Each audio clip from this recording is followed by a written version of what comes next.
कहते हैं कि दाल रोटी खाओ प्रभु के गुण गाओ, लेकिन अब दाल इतनी महंगी होती जा रही है कि गरीबों को दाल रोटी से भी मोहताज होना पड़ रहा है।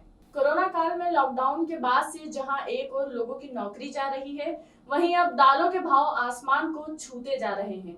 Shri Indore rice and pulse broker association Indore के सचिव जेनेश झांझरी ने बताया कि कुछ बड़े व्यापारियों के कालाबाजारी के कारण दालों के भाव में अचानक तेजी आ गई है, लेकिन न तो प्रदेश सरकार कुछ कर रही है, न ही केंद्र सरकार। बढ़े हुए भावों का फायदा गिने चुने व्यापारियों को हो रहा है। किसानों की उपज औने पौने भाव बिकने के बाद कुछ सटोरियों द्वारा यह कालाबाजारी की जा रही है। 7 सितंबर को तुअर दाल का भाव दाल मिल से 85 का था, लेकिन अब 125 का है।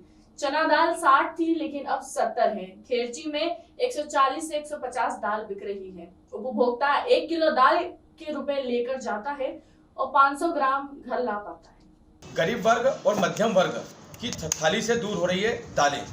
विगत एक माह से, यदि हम आज से ठीक एक माह पूर्व की बात करें 7 सितंबर की, और आज 7 अक्टूबर है, इस एक माह में जो दालों के अंदर तेजी मची हुई है वो अप्रत्याशित तेजी मची हुई है।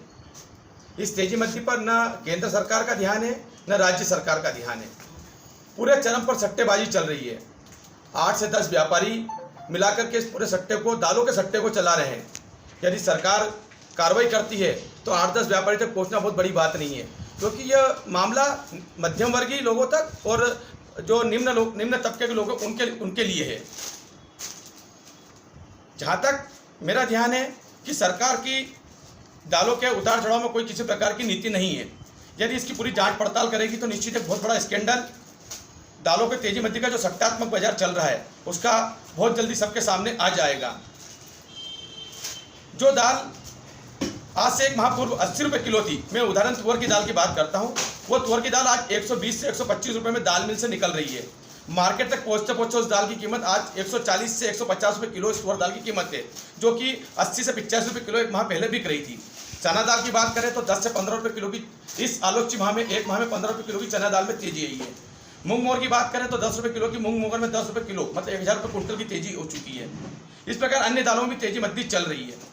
इसका सीधा फायदा कुछ बड़े व्यापारी उठा रहे हैं और कुछ स्टॉकिस्ट व्यापारी उठा रहे हैं, जबकि इसका सीधा फायदा किसानों को मिलना चाहिए। लेकिन जो हमारी नीतियां हैं, कृषि अभी वर्तमान में भी कृषि कानून लेकर के आगे, उसमें किसानों को कोई फायदा नहीं है। और जो हमारी नीतियां हैं, यदि ये पैसा अगर किसानों को मिलता है तो निश्चित रूप से भाव बढ़ना सबके लिए लाजमी है।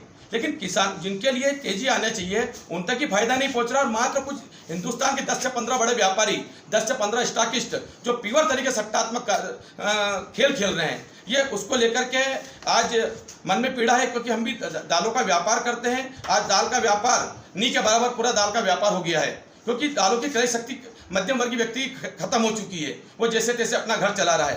पहले इस महामारी के अंदर बेरोजगारी, लोगों के व्यापार, मकान, दुकान आदि की कोई व्यवस्था नहीं है, उनसे बेरोजगारी, कई लोगों को मतलब दुकानों से निकाल दिया गया है।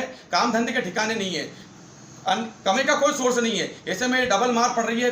अगर बाजार में दाल लेने वो 80 रुपये किलो के हिसाब से जाता है तो 80 रुपये लेकर के जा रहा है, उसको मार 1 किलो दाल के हिसाब से जा रहा है, उसको आधा किलो दाल 80 रुपये के अंदर मिल रही है।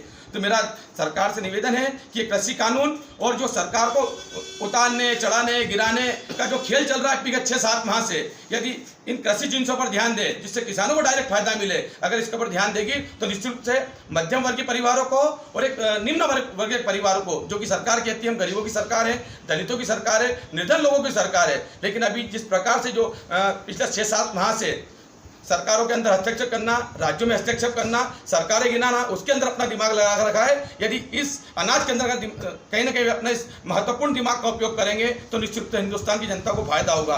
पहले कोरोना महामारी चल रही है, कई घरों में अनाज के ठिकाने नहीं है। ऐसी स्थिति में व्यापारी क्या करेगा, दुकानदार क्या करेगा, उपभोक्ता क्या करेगा? उपभोक्ता तक पहुँचाने के लिए सरकार को तुरंत इसके अंदर संज्ञान लेना चाहिए।